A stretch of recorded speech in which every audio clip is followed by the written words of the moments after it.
Saudara dan saudariku, Shalom. Selamat berjumpa kembali dengan saya di channel ini.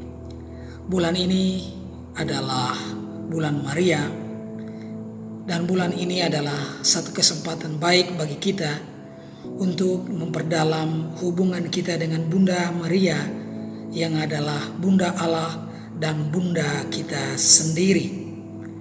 Pada kesempatan ini saya mau berbicara sedikit tentang hubungan antara Bunda Maria dan kelinci, dan juga tentang bulan Mei yang disebut sebagai bulan Maria. Saya rasa ini adalah tema yang menarik, jadi langsung saja, jangan berlama-lama, mari kita melihatnya bersama.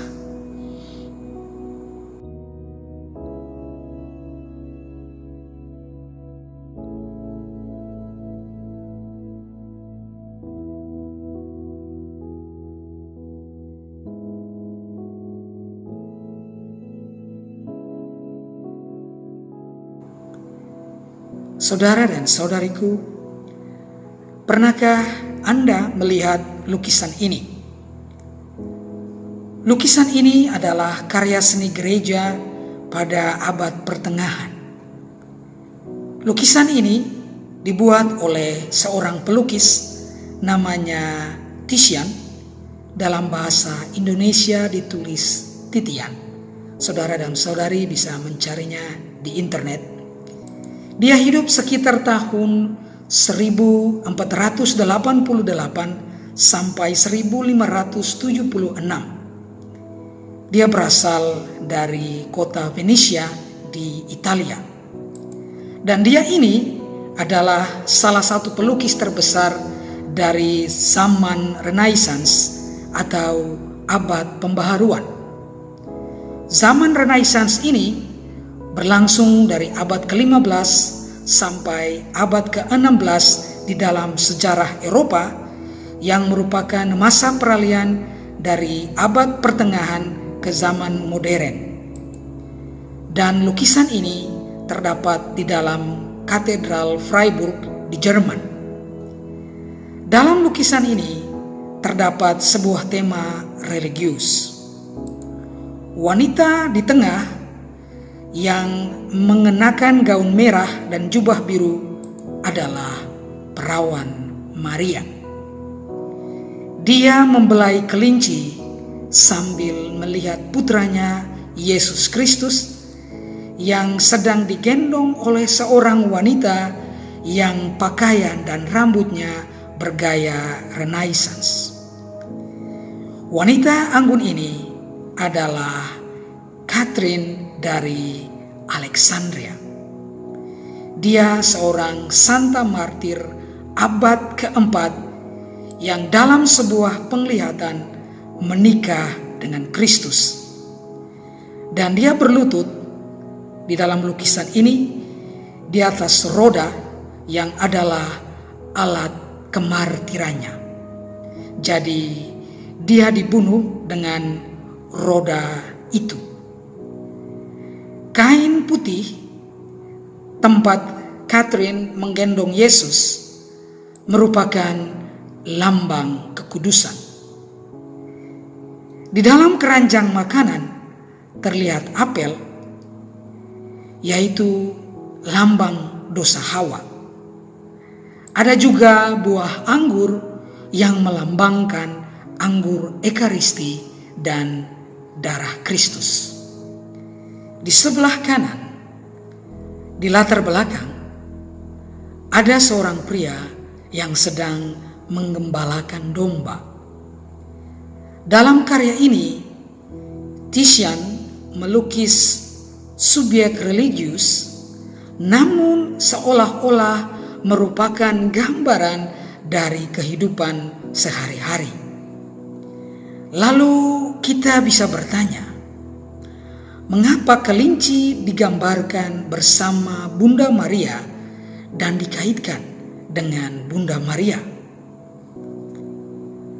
Di zaman dahulu, orang Yunani kuno beranggapan bahwa kelinci dapat bereproduksi tanpa hubungan seksual, atau dalam keadaan perawan, kelinci tetap bisa beranak.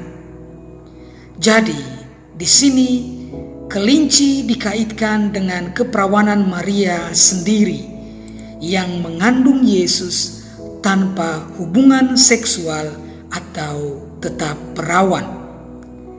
Dan warna kelinci yang putih merupakan pernyataan kemurnian. Pada abad pertengahan, kelinci muncul dalam manuskrip atau lukisan dan digambarkan bersama dengan Bunda Maria.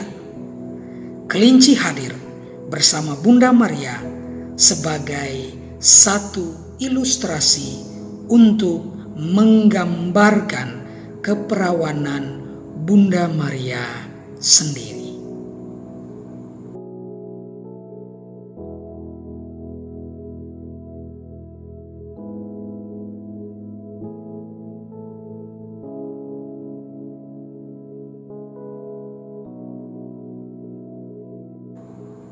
Saudara dan saudariku, kita bisa bertanya, mengapa bulan Mei disebut sebagai bulan Maria?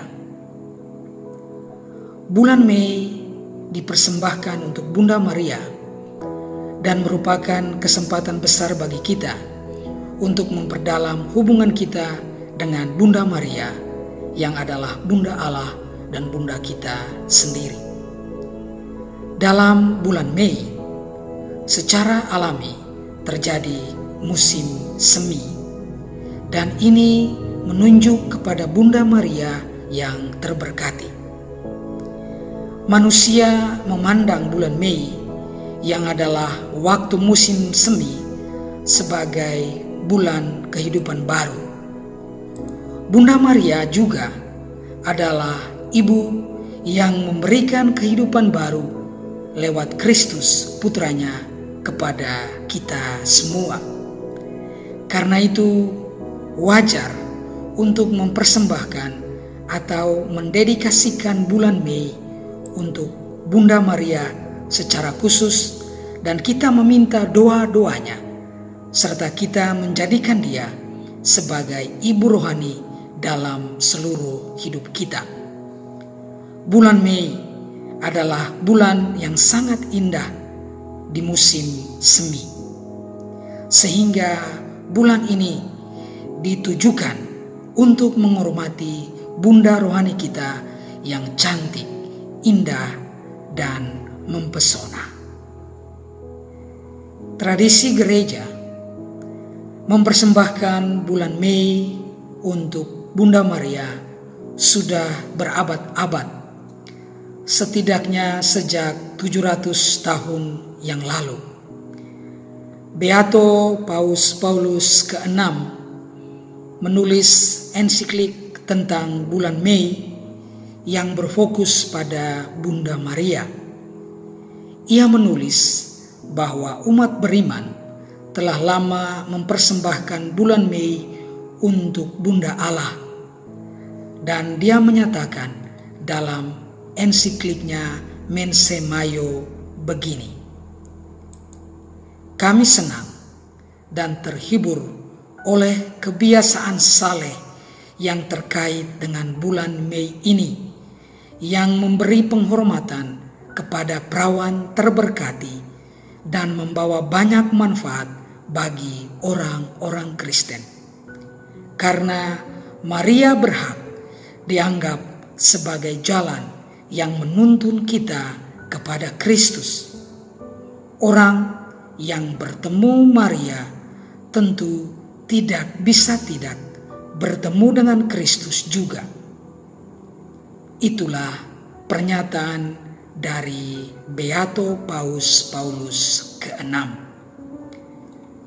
Bulan Mei adalah bulan yang penuh harapan.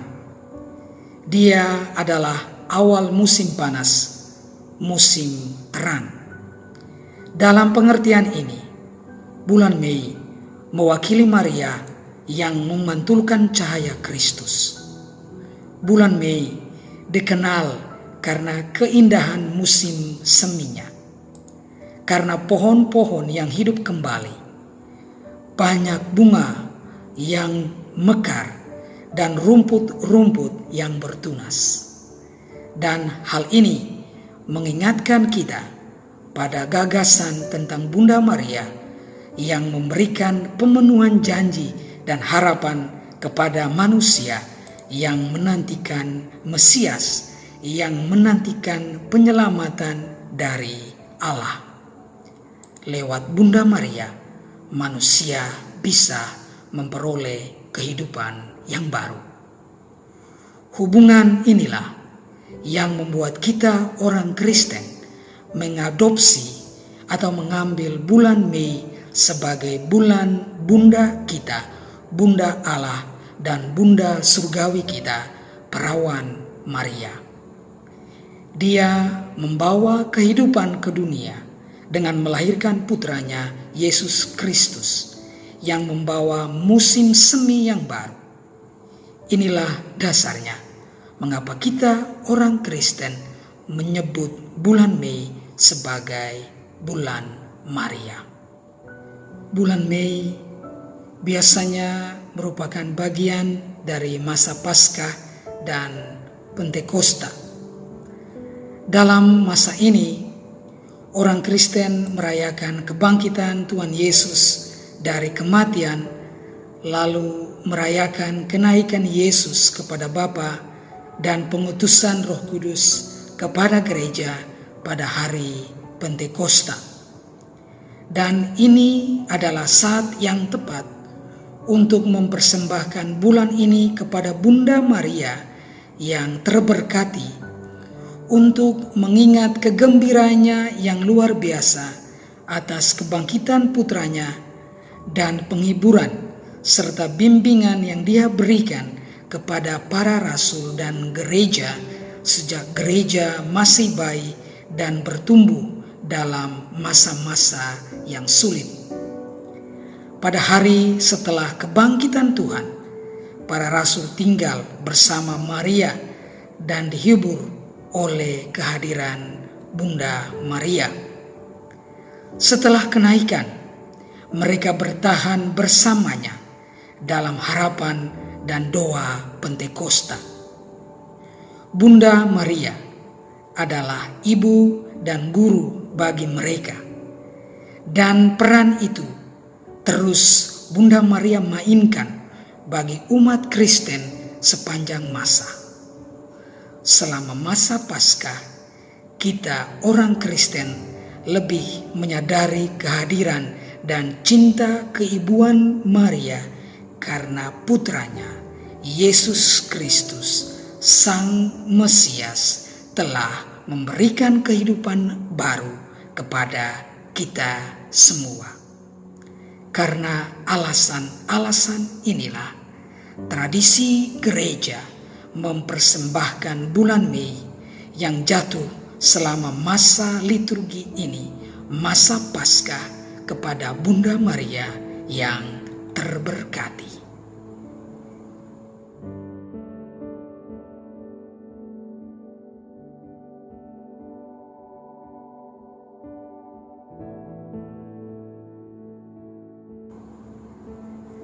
Lalu saudara dan saudariku, apa hubungan antara Bunda Maria, kelinci, dan bulan Mei? Seperti yang sudah kita ketahui, bulan Mei adalah bulan di mana terjadinya musim semi, bulan kehidupan baru. Pohon-pohon mulai hidup kembali, banyak bunga yang mulai mekar, serta rumput-rumput bertunas lagi. Sebagai hasil dari kesuburannya dalam berkembang biak, kelinci telah lama dikaitkan dengan musim semi dan kehidupan baru. Jadi kelinci sejak dulu dilihat sebagai simbol kesuburan. Dan kelinci biasanya berkembang biak secara produktif, terutama di musim semi yang jatuh pada bulan April sampai Mei. Selain itu, telur juga dipandang sebagai simbol kesuburan dan kehidupan yang baru. Jadi, mudah untuk melihat mengapa sampai kelinci dan telur Paskah saling terkait. Sehingga kalau kita melihat ada gambar atau simbol kelinci dan telur Paskah pada perayaan Paskah, maka inilah kaitannya. Lalu, seperti yang sudah dijelaskan tadi, bahwa kelinci dikaitkan dengan Bunda Maria karena orang Yunani kuno beranggapan bahwa kelinci dapat bereproduksi tanpa hubungan seksual, atau dalam keadaan perawan, kelinci tetap bisa beranak. Jadi di sini, kelinci dikaitkan dengan keperawanan Maria sendiri yang mengandung Yesus tanpa hubungan seksual dan sungguh tetap perawan. Dan juga kelinci menyimbolkan musim semi, musim kelahiran baru yang terjadi pada bulan April sampai Mei. Dan Bunda Maria adalah ibu atau bunda musim semi yang baru, yang memberikan kehidupan baru kepada manusia lewat kelahiran putranya. Maka ada benang merah, ada hubungan antara kelinci dan Bunda Maria di sini. Lukisan Bunda Maria dan kelinci di Katedral Freiburg di Jerman menunjukkan hal ini.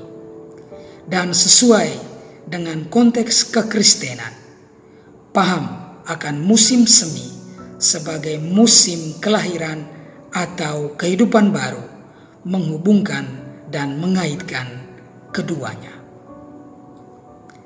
Saya juga mau menambahkan bahwa ada yang mengatakan bahwa kelinci yang adalah simbol dari kesuburan itu merupakan simbol yang berasal dari simbol kafir.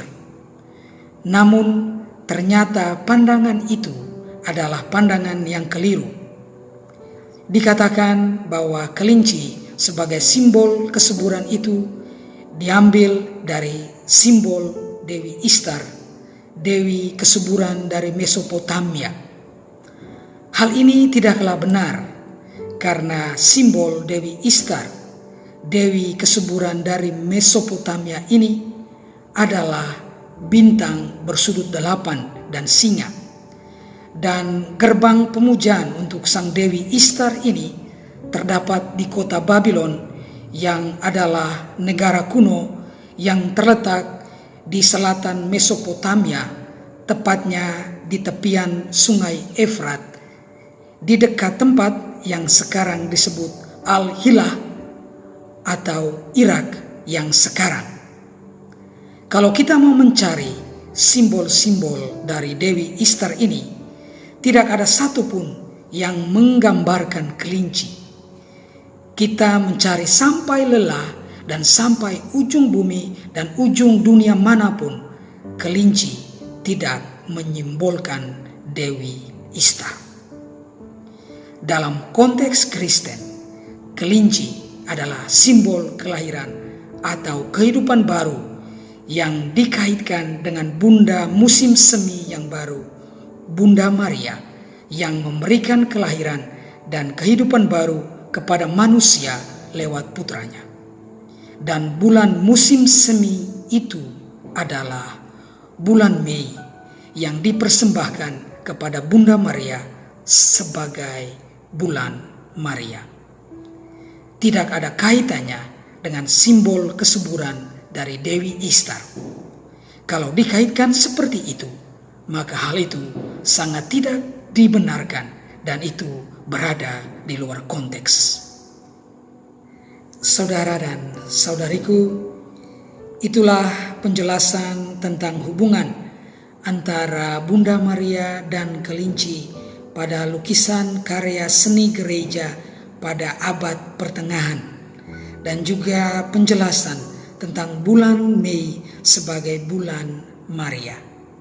Semoga penjelasan ini bisa menambah wawasan kita tentang kekayaan yang ada di dalam gereja. Sekian dan terima kasih. Mari kita memohon berkat Tuhan. Tuhan bersamamu dan bersama Roh. Semoga saudara-saudari sekalian senantiasa dituntun, dilindungi, dan dibimbing oleh berkat Allah yang Maha Kuasa, Bapa, Putra, dan Roh Kudus. Amin.